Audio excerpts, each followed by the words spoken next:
Welcome to another episode of Love Living Local 315. We are your hosts, Scott and Kelly Greats, and today we are super excited to welcome Todd Robbins, a physical therapist with over 20 years of experience and deep roots right here in central New York. Born and raised in the town of Schuyler, Todd learned the value of hard work growing up on his family's dairy farm before attending Ithaca College to pursue his passion for helping people live healthier lives.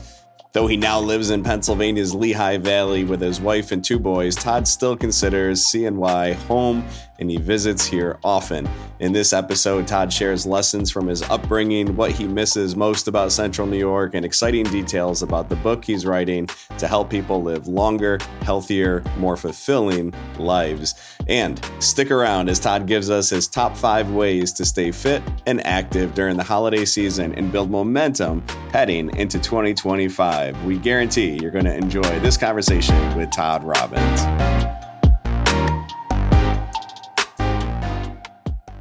All right, so we're making history today. Every Hey Neighbor guest we've had on, if we check their IDs, and we don't, their license would say New York State. Oh, really? It's the first time we've got someone from out of state joining the show, Mr. Todd Robbins from Pennsylvania. Bethlehem, Christmas City. Not originally, though. What's the original Christmas City? No, you're not originally from the Christmas City. My bad. No, I'm not originally. But go ahead, tell the story of the Christmas City. I live in Bethlehem, Pennsylvania. It's in the Lehigh Valley. All right, a lot of Bethlehem festivities that go on there around Christmas time. Not the original Bethlehem, I'm told. Okay. Where Jesus was born, I believe. Hoboken, New Jersey claims they're the birthplace Let's not start, Scott. of baseball and not Cooperstown. It's Are you saying Bethlehem is trying to take over the birthplace of Jesus? I don't want to be associated with that Hoboken that claims to be the home of baseball. We all know where the home of baseball is. So that's. Man. So let's get into it, man. So growing up in central New York, you're back here. We're recording this Thanksgiving week, and talk about growing up in Schuyler. Some childhood memories.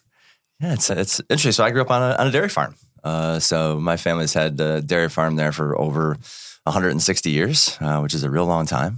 And I grew up that way. Like people in my family grew up that way. My father bought the farm from his grandfather after he went to Iowa State and met my mom and moved back here and been living on that farm ever since. So I grew up there on the farm. And so in high school, you used to work the farm before you would go to school every morning, right? Yeah, kind of a misconception. Before high school, right? Yeah. So my parents are very big on education. Both of them went out to Iowa State. And my mom also grew up on a farm. She grew up on a farm in Iowa. So doing farm work was part of life for them for sure. But education was a big deal. We were just talking this weekend. We were home. My mother's grandmother was one of the first females ever to graduate from Iowa State University. That's really neat. Yeah. So education was always important. So if my dad had asked us to get up early in the morning before school and milk the cows, I think my mom would have put her foot down on that to make sure we had enough sleep. So we didn't milk the cows every morning, but every evening, my twin brother Travis and I would have chores. Right? So we would do that was every day, 7 days a week. So we were always responsible for that. And then more work on the weekends and stuff. All right, 3-sport athlete. When did you do chores at night? So after practice, so it was it was pretty scheduled. So when we were in school got out, we go immediately to practice after school, practice for a couple hours. I mean, it depends on what Jeff Legase had planned that day, but get out and then every single night you got to get the heifer chores done. Those were on timing. Like milking cows is very on time, where you have to start and end at a certain time. But the work that we had to do could have been done like at 7, 8 o'clock at night if it needed to. So, But we did that every night. All right, so I don't think you ever answered the first question, though. What are some memories growing up? Do you have good memories growing up on the farm? Well, it's interesting. Obviously, if I was in love with farming, I'd be doing that right now, right? So I could be doing that. So that was not my passion, but I learned a ton, like a lot of lessons. We were talking about like no matter what's going on during the day, like you've got to finish your chores before you go to bed at night, right? So that's 7 days a week, and that's a little bit of a commitment, And but yeah, you just got to show up every day. And guess what? Not every day you want to shovel manure, but it doesn't matter. It ain't going to shovel itself. So that was always something that was like an experience growing up. Like I said, I tell a lot of my patients, you grew up on a farm. I said, yeah, every other job I've ever had, and I've had a lot since growing up on on the farm has been easier than that job. Sure. So I don't really complain a whole lot about work. I always think like, well, I could be doing that first job I had, and I like this one better. So it's a good lesson. So your father is Harry Robbins. Talk about his paid time off schedule. Did he end up retiring with some paid time off in the bank? No, that's it's really interesting, and it's a different concept than I think of what people think about today, of kind of trading time for money, right? And you're punching in, punching out. Like there's no clock like on the farm. It's just there's always something to be done. So yeah, no time off. I would say like people will say too, like, oh, you may work like a long day. So in the office, like some days I'll treat patients like 7 a.m. till 7 p.m. That's a 12-hour day. Not a lot of people do that, and we're booked the whole time.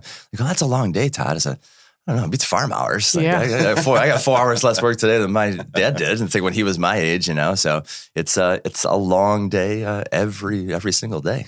So you keep saying patience. I mean, we know that you are a physical therapist. After Frankfurt, you went to Ithaca and their program there. And then you even spent some time with us in Rochester. I remember that. Yeah. So why don't you talk about your job that you have right now? Yeah. So I'm a physical therapist. I've been a physical therapist for almost 25 years. But went to Ithaca College, got my degree there, and started working with patients immediately after that. I really love it. It's a great profession to have. I get to be very hands-on, and I get to spend a lot of time with my patients relative to other healthcare fields, and I really love that. And people always are I do different talks and workshops and stuff like that, and I always get into hey, why did I become a physical therapist? Right? We talk about, hey, why do people get into healthcare? So there's usually somebody in the room who's gotten into healthcare. So why do people get into healthcare?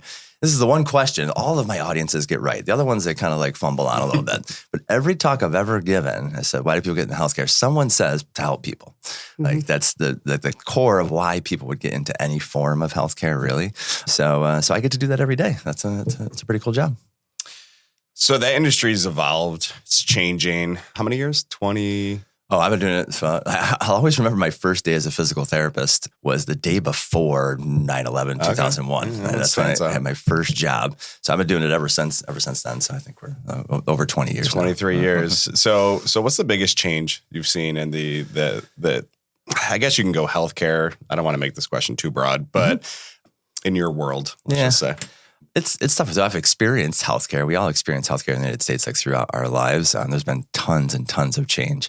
What I would say the biggest change I've seen is that the stuff that comes through my doors, the next 10 patients I'll see, probably 8 of them have something that they're coming to me for that was completely preventable. We're very, focused in the United States on what I would say the sick care.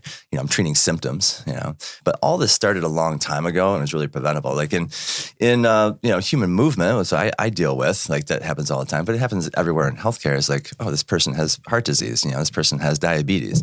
And these are the things that are crippling our healthcare system, and all of them are preventable. You can have some debate on that, and you can have another healthcare professional on here. I like debating things, but I would say the real struggles that we're having right now with health in our country are completely preventable, and that's changed over the last 20, 30 years. Especially in our youth. I noticed that when our kids play sports, they don't spend as much time stretching and doing the things before they actually are playing. Mm-hmm.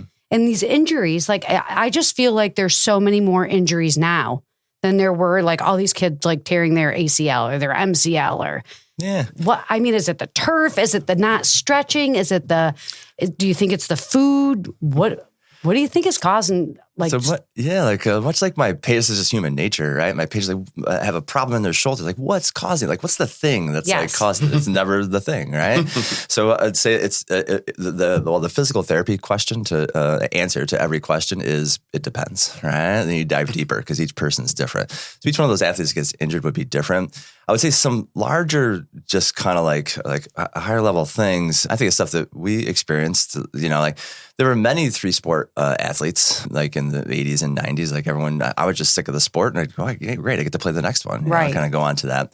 I would say one big thing is specialization in sport. I'm doing the same thing over and over and over again. And you can think about the athlete as the, assembly line worker. If they're just doing that same thing over and over and over again. Using those same muscles continuously in the same way. Yeah. Over and over. And that just creates stress in those areas, and eventually they fail. Right. So, but that's not true for everybody, But I would say that's one thing. having different movement patterns, and that carries over into my patients. Like my patients are doing the same thing all day. Like, we got to do different movement patterns to really use, the whole, spectrum of movement that you have.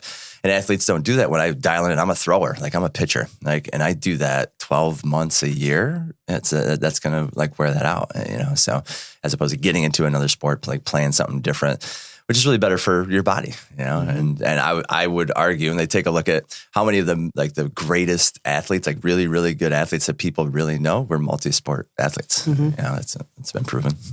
We're going to come back to physical fitness. Let's talk about Central New York. So what about home? What about Central New York makes this place special to you? Well, people often say, like, where are you from? And I've lived, it's getting pretty close. I've lived out of the state of New York longer than I lived in it. People ask me, where are you from? I always say New York. I think where you grew up has a lot to do with, like your life informing values and things like that. But yeah, I love being from Central New York. I talked to a lot of my patients. My clinics now are between like Philadelphia and New York City. So I like talking to my patients, like, I'm from New York. My patients from New York are from, like the 5 boroughs, like typically. Yeah. And like, oh, New York, there's that different part of New York. Oh yeah, there's a whole other part of New York that most people don't know about. But there's a lot of New Yorkers that come through my office. Most of them are from the 5 boroughs. Anything north of Poughkeepsie is Canada to people in New York City. Yeah, I've explained actually. So, you're from upstate New York. So I have to pause you for a second. Some people might be upset about it. My father is from upstate New York. He's from Glens Falls area. I'm from Central New York. They go Buffalo upstate. Well, that's Western New York. And I went to school in the southern tier of New York down at Ithaca College. So there's you got to give him a geography lesson. Yeah. What's one thing you miss about Central New York? Miss about home, like when you're in PA? Yeah, so I moved south, so it's not the winters. We have very mild winters. I don't necessarily come home for those. I would say I miss the people, that are here. People that like I've grown up with and spent time with, and then just the general, kind of attitude of people around here. I remember moving to New Jersey, which is like such a dirty word up here. I was embarrassed to tell people. So I moved. My first job out of school was down in New Jersey, and I moved down there and, start kind of like, you say hi to someone in the grocery store and they think you're crazy. I'm like, I guess they don't do that here. That's such a good point. Yeah.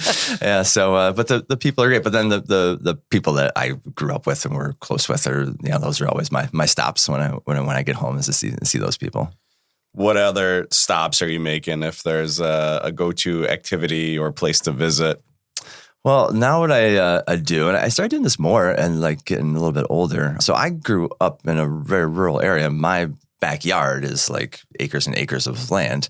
And so now every time when I come home, like I'll go back in the woods. Like I don't get the opportunity to do that as much where I live now. And I'll just get out and get walking in the outdoors. Let's talk about that. We'll get back into the physical therapy, the fitness. It's called forest bathing, right?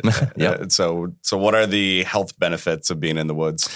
Yeah, so I recently started doing some work with a mental health group down near us that takes a unique look at that. It's called Reset Outdoors, and they do like some of their therapies and things like out in the woods. And there was a guy that was struggling. He was a counselor struggling through some mental health stuff and started to dive into this research. He just noticed like, wow, I'm out here in a canoe on the water and like I wasn't feeling so good. Like, wow, I feel really good right now mentally. That's like good. So maybe there's something to that. I mean, we can have a long talk on that, but in essence, like humans moving around and living the way that we do right now is very foreign to the human body. Like for us to be in a 70-degree room like all day long and never like go outside or have the sun hit us, it's very, very strange and not like really good. So I try and do more of caveman activities is kind of what I might call it. Like, what about grounding? Grounding's a big thing. That's a huge thing, right? Yeah, I find these things very interesting. They get mainstream, right? So we have been talking about some of these things like in healthcare, like these little things, and there's stuff that seems really kind of fringe, right? And like outside our traditional model. And me, I think about like, well, I don't know about that. Like, well, let's take a look. Take a look at research. Like take a look at actual research that's done and tested. And it's like, we know these things are helpful, and like we are disconnected like from the planet. To think we're not connected to the planet in some way as humans, I think is not a good way to look at it. So, but it's there's just lots of stuff that really starts out, and most things in science and medicine start out as like, well, that person's crazy, right? Right. So like all great ideas start out. Yeah, exactly. Well, and I mean to the point of maybe we should kill that person for saying that. It's kind of wild, but I'm always open to that and like thinking about it. And like grounding is something like, wow, no, this checks out, and I've done it myself, right? Like I do do that. And and people think like, oh, like, do you feel it? Like, oh, do you feel like something different? Brain's pretty powerful, right? Whether there's actual energy there coming through or not. Like if you felt better doing it, do it. That works. All right. So let's get into some of the weird stuff. Not weird for you, but for the audience, they'll hear these things or they'll see you doing things that they might consider weird, abnormal, these caveman activities. So what are some of those? Ooh, so at work, I wear shoes that have individual toes. That's one thing. I'm pretty big into the Barefoot Concept. Not like spending your whole life barefoot. Like that's a little bit out there. But the human foot is not meant to be in that shoe. Right? We've evolved from like to walk upright millions of years to be like walking on 2 feet, and just stuffing that into a shoe doesn't make sense. And people say, oh, no, I need shoes. If you were to think about, so I always try to think about like, how can I conceptualize this so it makes sense to someone who doesn't have all the stuff rattling around in their head that I do. So from when you were like really young and started walking, imagine you put your hands in 2 really hard mittens and they were in there all day long. Like how well would your hands work? It'd be really hard to write. Like it'd be hard to do anything. Like this is one of our superpowers is our hands, be able to do stuff. That's what, push us, to the top of the food chain in a lot of ways, but you're just restricting that. Like now, listen, we don't have to do things with our feet. You think about like monkeys and stuff like that climb actually stuff. Grab things with their feet. Yeah. Your feet should move, but they don't. We're just putting them in, shoe prisons and they stay there. And I see tons and tons of foot and ankle problems like for like long times. So I wear these funny shoes. Part of it is a conversation starter. The patient's like, what are you wearing on your feet? And it just opens the door for me to educate, right? And like talk about that stuff. And it's like, oh, and then I had patients like, where can I get those from? They thinking I was a maniac wearing these weird shoes to like, oh, that makes sense. Like, where can I get those? Okay. That's just one. Yeah. What about, so we can talk about some Wim Hof stuff that I know you're into. Yeah. You can talk a little bit about the breathing and the not cold, ice plunge. Yeah. So again, another thing I was listening to Wim Hof like a long time ago. I'm like, ooh, most people aren't going to get into this. Like that's a little extreme. Doing like ice plunges and cold exposure. And wow, it's taken off, which is super exciting. It's like, oh wow, I can't believe this Dutch guy who I love is like now like mainstream. It's really funny. I would say so. He's known for a lot of that stuff. I would say like like underneath that, his breathing techniques are really the secret sauce there. Like people like get into that cold plunge stuff. He's got a whole course on breathing. And certainly over the last like 7 to 10 years, I've taken a look at the breathing and human function and how I need to use that with my patients that have like back pain or just like or everything else. I have a hard time breathing a lot. Like Scott's like, what's the matter? And I'm like, I'm just trying to focus on my breath. I think that, and it alarms you. Like that brings on panic. It brings on so much that, breathing is a. Yeah. If I tell my patients like, all right, then we have, and always people walk by the office. I said, listen, I take the next like 10 people like that walk across here. I'm betting you my mortgage, like definitely not more than one of them. If I just said breathe, I would say they're breathing properly. We all breathe improperly. And there's a whole section of physical therapy devoted to just breathing therapy that treats back pain just by changing breathing techniques and is wildly successful, like to weird amounts. It also helps me with mental capacity. We're capable of more than we realized. When you first introduced me to the Wim Hof breathing method, a big part of it is holding your breath, sometimes as long as 2 minutes. And you're thinking, I can't hold my breath for 2 minutes, I'll die. But it's a practice and you train yourself to do it and you realize you can become calm, focused, train your brain not to think about it. And you almost don't even realize it. It's pretty powerful stuff. The ice plunge, real quick, circulation, inflammation. What other benefits of ice plunge? So just like with our answer to all physical therapy questions before, like it depends. Like I always caution people, like everyone's body is its own experiment chemistry set, like an own set of like switches and bells and whistles. Like, so, but we can say some of these things are broadly good, right? So there's a lot of different benefits. I would say, so again, you could Google and find like a lot of different benefits, right? Here's what I would say, like more of a different concept on it is putting the human body in extreme conditions. So you're talking about things like, hey, how long can I not breathe for? How long can I stay in the cold for? How long can I stay in the hot for? How long can I walk before I fall over, right? Humans don't push that limit at all. We're super comfortable now, right? Like, oh my God, it's freezing here. It's like 66 degrees. And like Wim Hof is doing a marathon, like, up in Antarctica.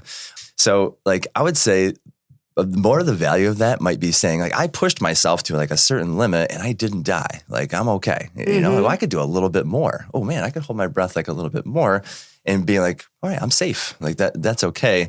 The reason why humans got to the top of the food chain and are still here today and the most dominant species on the planet is because our ancestors pushed their limits, right? And got to up into death. Like, they died. And we were like very unlikely that, I don't know, you could look at that, how many people have died in a cold plunge. I would guess that number is very low. All right. So you're not going to die. An intentional cold plunge. Yeah. It depends on what lake you're fishing on in upstate New York. But yeah, like you're not going to die doing it. I think there's a lot of value in that. It's like, hey, I can do this, instead of just being kind of comfortable and just. All right. One more thing. Why is my husband walking around with a book bag with weights in the back of it? Yeah. So we were talking about different things we could do for the show. Yeah. So one of the big concepts behind that. So I'm always talking to my patients. What's it officially called though? Oh, rucking. Rucking. That's what it is. It's rucksack. Yeah. So you get exposure to more weight, and this is a really cool thing with like human movement and everything. Humans are uniquely designed to pick up and carry a lot of weight relative to their body weight. That was one of the things that helped kind of push us forward a little bit, that we were able to kind of pick up things and carry them. It was a big skill of ours. It's done very much in the military. Now, it's done in the military for practical reasons because you have to carry all the gear that you need to live for maybe a long time with you. So a bunch of the training is walking around with weight. So someone who was in the military and kind of got out was taking a look at this like, well, this is just a good activity. Started diving into the research of that and why that's important. So yeah, GoRuck is a company that I'm not sponsored by yet, but I do like their stuff. And it's just like, how does it make it simple for humans to walk around with weight with them and you don't have to like learn like new activities. It's just I'm just adding to an activity. That's what I do a lot with my patients. It's like, how do I get you to do something, make a change? Like you're going to start a brand new workout program and find all this stuff. Oh, that's a lot for people. Like, how do I make this as simple as possible? So would you walk? And then I was talking to Scott about that. We were just like talking, well, I go for a walk, but man, I don't know. I don't feel like that's exercise, right? So Scott and I are athletes and like going for a walk. It's like, oh, is that what I do when I'm old? And you can make that activity a lot harder by just carrying weight with you. I'm like, Scott, just get a backpack, just put stuff in it. Like, get weight on there, start walking, start simple. You can go all the way up to like advanced rucking, like workouts and things like that. But it really is as simple as if you're going for a walk, carry more weight with you.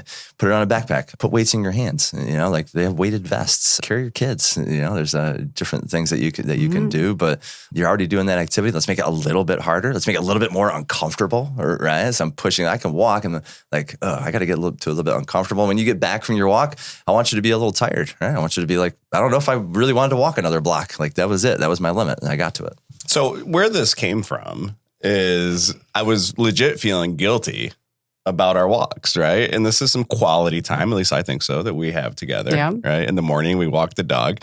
And I was saying to Todd, like we've had unseasonably warm weather. Yes. I like to cycle. I like to get on the Peloton, but I feel guilty about being on the Peloton when it's nice out because I want to be outside and get the air like we're talking about. And so Todd's like, well, just carry put on a weighted vest or start with a backpack. And so her first response was what? What do you think? With my 50-pound backpack. Are you going to be able to carry it all the way there and get home? Well, then it was going to hurt my back. Oh, yeah. That's what I thought. But if you want to talk about that, it doesn't. Yeah, so there's been a lot of talk in through like the early 2000s, like late 90s. Kids have scoliosis in school because of their backpacks. The backpacks these kids are carrying, I can't even pick up. They're less than 50 pounds, I can assure you. Now that I'm a professional rucker. Now he's walking around with a 50-pound weight in his backpack. Yeah, so it's tough. And even within research that we do, and I always say I did my research in quotes. We can have a whole different discussion on that. But some research comes out and we find out is not super accurate, or we just put a lot of eggs in that basket. There's one, kids are wearing backpacks to school. That's why they have scoliosis and back pain. And yet, like middle school kids, like kids in puberty, so they just didn't really deal with back pain. That's not something that should be happening. Most of the thing, they were carrying their backpack on one side because that's cooler, and the most important thing in school is to look cool. So yeah, if I put a backpack on one shoulder, that's absolutely going to affect how you carry your body and things like that. If I put that on both shoulders and you're doing an activity like walking, for some people, could that cause back pain? Sure, but for most people, it's really not. Let's dive into, you're working on a book, pushing you to get this book out. Yes, you really are focused on longevity. Mm-hmm. Right. But not just longevity for the sake of living longer, because we can do that with medication, which you're not a big fan of. Mm-hmm. You want quality of life, right? And longevity. So talk about your passion behind that and the thesis of the book.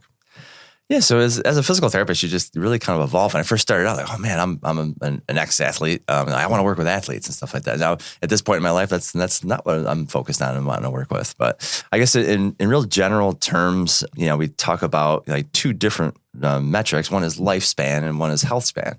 So lifespan is very determined. It's like when were you born? When did you die? Like that's the total amount of time your heart was beating and blood was going to your brain, and then that's the beginning and the end. Your health span is the amount of those years that you spend without chronic disease, more or less. Okay, because chronic disease just decreases your quality of life, and there's lots of different categories you can put it in. But you can think about like, hey, I'm really, really healthy. I think like the older person, like that person is sick, like they're not doing well, and this older person, like they're really healthy. So the amount of years that we are living, like before you die, is expanding. There is some reports out now that this generation may turn the tide, and they might not live as long, which is kind of scary.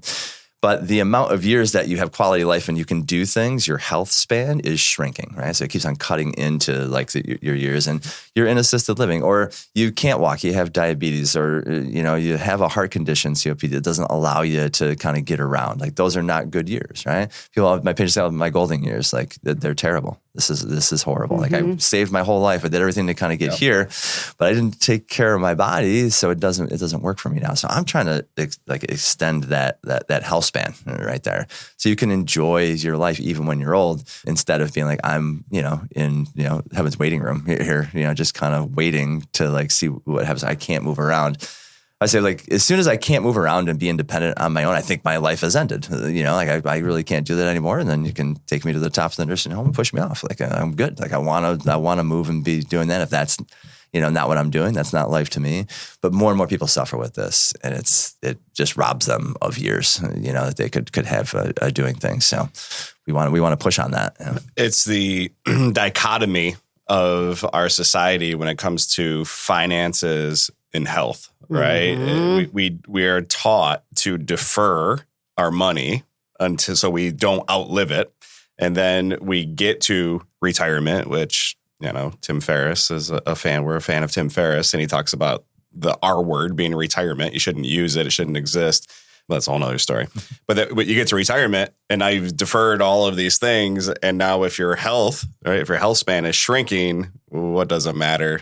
Because ultimately your kids are just going to end up with your money anyway. Yep. So let's talk about you're intentionally here during the holiday season for multiple reasons. But we're running this one because we want people to kind of think a little bit different about what is normally a season of excess, gluttony, right? Where we're all just like, we'll fix it after it's the holidays. Yeah, the holidays. The holiday now starts in like early November, right? And then so it becomes like 2 months of your year.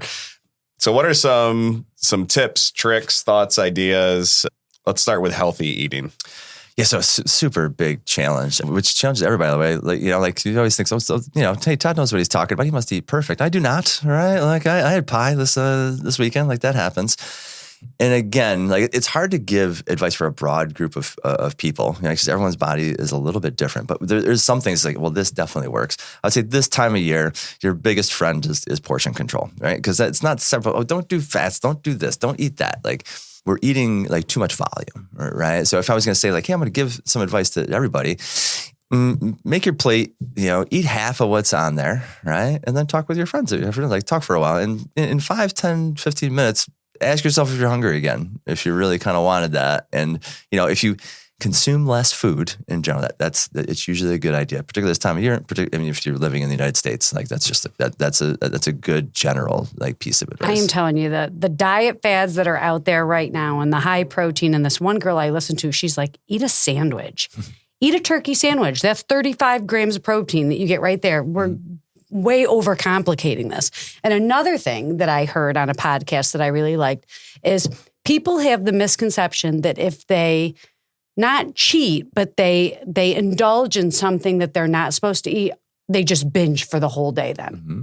And that's a disaster. Like you're either going to be really, really good or really, really bad. Right. And that it doesn't have to be like that. You can reward yourself with a couple of things.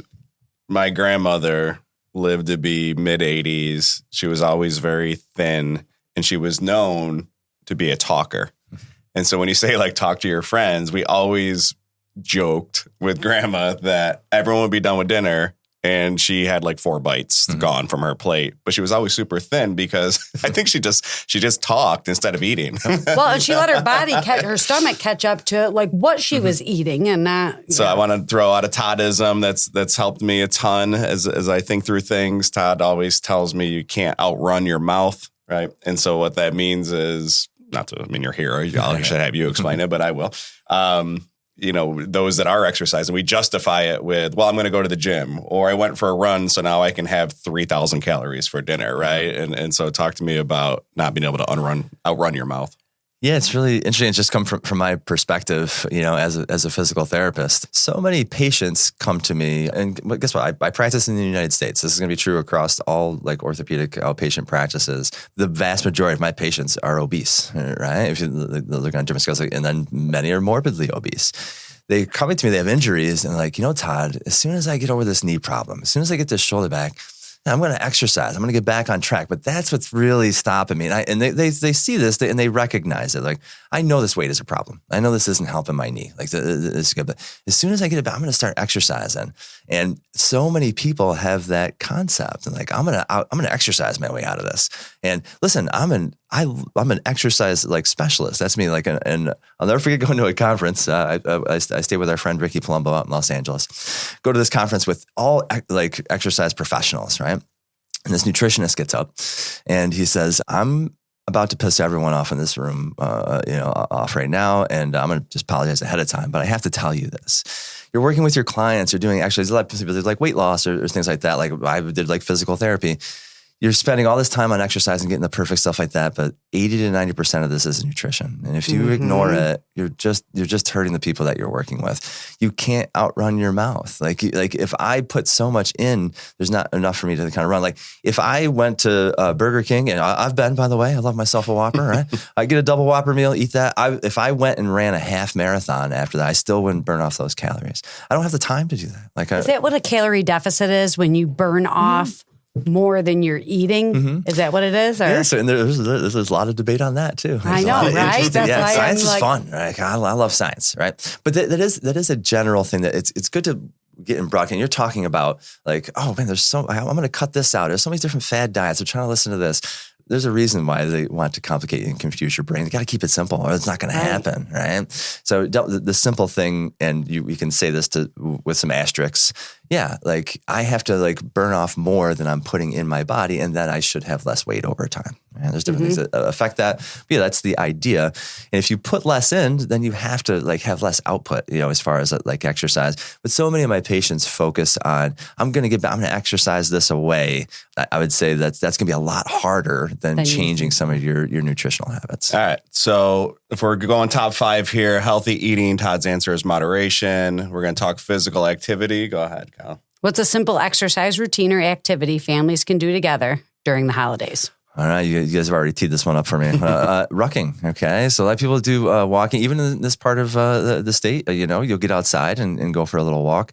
Most kids have backpacks. I love doing family activities and getting kids involved with this stuff. So yeah, we're gonna go out and like put some weight in. Depending if your kids are competitive a little bit, and be like, well, I'm gonna carry a little more weight this time. Not our kids. I can carry more. 2 of them are. Yeah. One's not. A little competition with One thing we didn't talk about is hydration. So we're good, especially during the holiday season, at dehydrating ourselves. Talk to me about hydration. Yeah, like so very important. And most people we know spend most of their time dehydrated. If you say, I'm thirsty, I need some water, you're already dehydrated, right? So I would say like being indoors a lot during this time of year is tough. A lot of times the air is dry and pulls like moisture, but you don't feel like, it's not like I'm like sweating and stuff. You lose a lot of moisture when you're sleeping at night, when I'm breathing, I'm losing like moisture. So certainly like drink more water. And one tip, so how do I just kind of do this and get it done? I would say one tip for like first thing when you wake up in the morning, you go downstairs before you have your cup of coffee, do other stuff, drink as much water as you can comfortably. Like just start the day off by drinking as much water as you can kind of like get down. Like I'll go down and try it and I don't love drinking water because I don't like drinking water. Like it's not, it doesn't taste great necessarily. Just put some stuff in it, but. Well, and I know that you and I do this. A lot of people claim they don't like the taste of water. There are so many healthy supplements now that you can put in your water. Yep. Like I use Element and I'm not quite sure what you're using, but I've used Element. I really like that. I really like Element a lot. That's my favorite.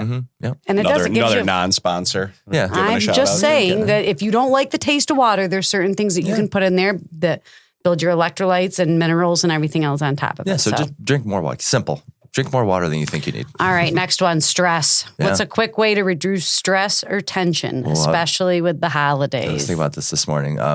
Do this stress and tension affect like how your body is feeling? Like, my patients that come in during like the holidays here are in more pain, like are having more issues, and it's not anything different that's physical. It's stress. Like a huge thing right now is cortisol. Yeah. Everybody is talking about elevated levels of cortisol and how it affects you. That's another hour-long discussion we can have. I would say in general, I think what everyone can agree on is that we're under a lot of stress, right? And that affects our physical form. So it's important to work on that. But there's not a lot, like people say, what's the exercise I do to get my shoulders stronger? Like, that's a little bit more straightforward.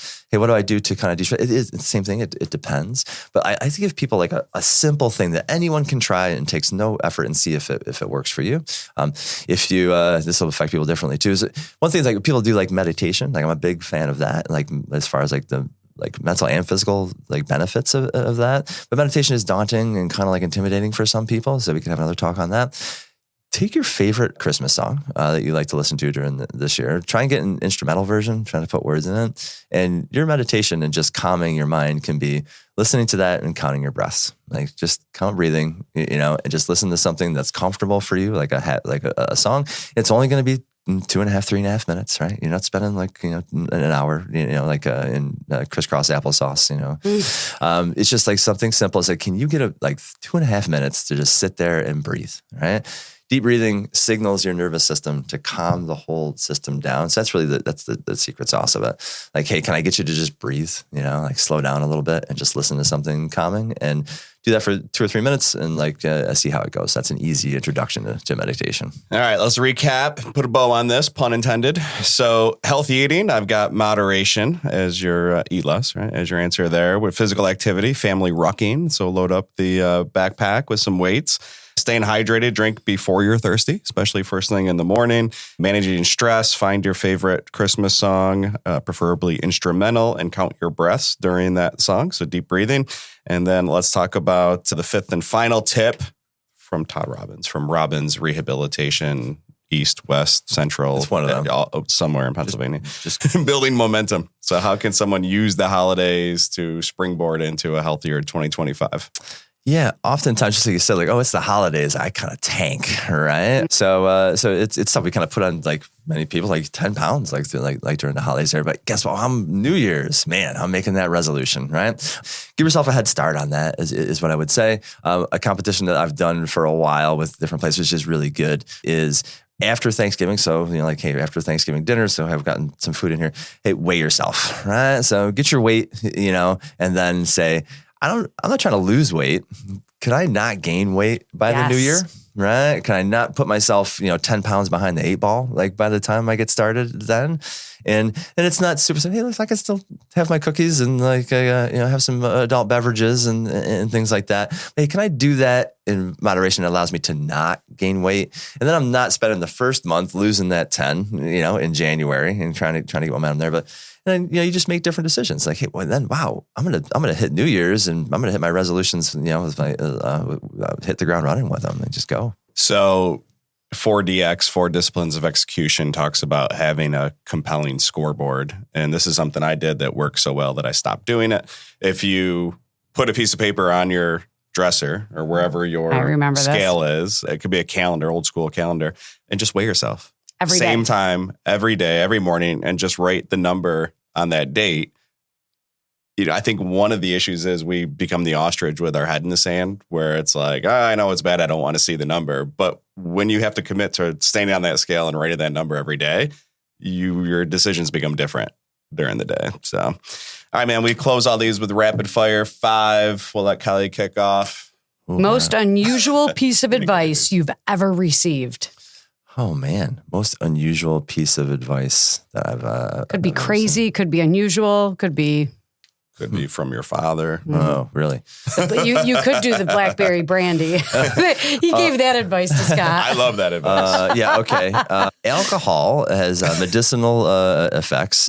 So my father said, well, just a little shot of ginger brandy in the morning is fine. Every morning. Yeah, every morning. It's medicinal. The dude never missed a day of work, like 60 years. So here's the thing. I'm not giving that advice. I'm saying No, I know. Like when Scott told me that, I laughed so hard because I went home and the ginger brandy is in his bathroom. We're like next to the medicine. Sure. But here's what I do say about that is a lot of people are like, oh, I can call in for a sick day. Like there's no calling in like on the farm. So I always say I never saw my father sick. It didn't mean he wasn't sick. He never was sick enough to not go to work or do something. And a little ginger brandy in the morning helps that. 50 years of farming, never missed a day. So past Hey Neighbor guest, Brandon Chiello, my barber. My God, this is so funny. I go in for a haircut. I'm after Todd's dad, Harry Robbins, and they're telling this story. They're talking about it. And so Brandon looks at your dad and goes, Did you have a shot of it this morning? And he goes, B. Every morning. Like what part of that did you not understand? Every morning. Consistency is key. If you weren't a physical therapist, what would your dream job be? Oh, interesting dream job. But like this is something that we ask like therapists we work with too. I always find this interesting. Like, what if you weren't doing this? Like, what would you be doing? And I said, the only other thing I probably would have done. So we talked earlier, the day I become a physical therapist, the next day is 9/11. I gave strong consideration to trying to join like special forces like after that. And it was something, it was people say don't have regrets or lying to themselves. Sometimes I think back, like, but I had just gotten my degree and we could talk about the monumental amount of like work and leading up to that. And like, so I made it, I'm here. I'm like, am I going to like do something different? Like now that'd be kind of weird. But now 46-year-old Todd can look back at that and like, maybe that would have been like 4 years, Like I always think like everything was like different. So I could have still been like a physical therapist, but if I was going to pick a different job, we asked that like if I say that might have been it just to experience that. That would have been 46-year-old Todd would also be retired right now. Oh yeah, he would, right? Like which kind of doesn't make sense. But yeah, I don't believe you were alive. Yeah, but I don't believe in retirement, Scott. That's right. We talked about that, the R word. All right. One exercise or workout you secretly dread. Ooh, I mean, leg day is always, so here's what I don't do. I tell people like, oh, do you run? I say, I don't know. Is a bear chasing me? We could have another podcast on running, but so I make myself run by playing old man pickup basketball on Wednesday nights. Okay. I'm very tired doing it, but it's a lot of fun. But if it was just like, I have to like run or something like that. And there are benefits to running. That's a whole nother podcast, but that's a tough one for me running. It's like, yeah. So Kelly and I will call Todd. We don't give him our insurance card. We don't give him money. We don't give him anything.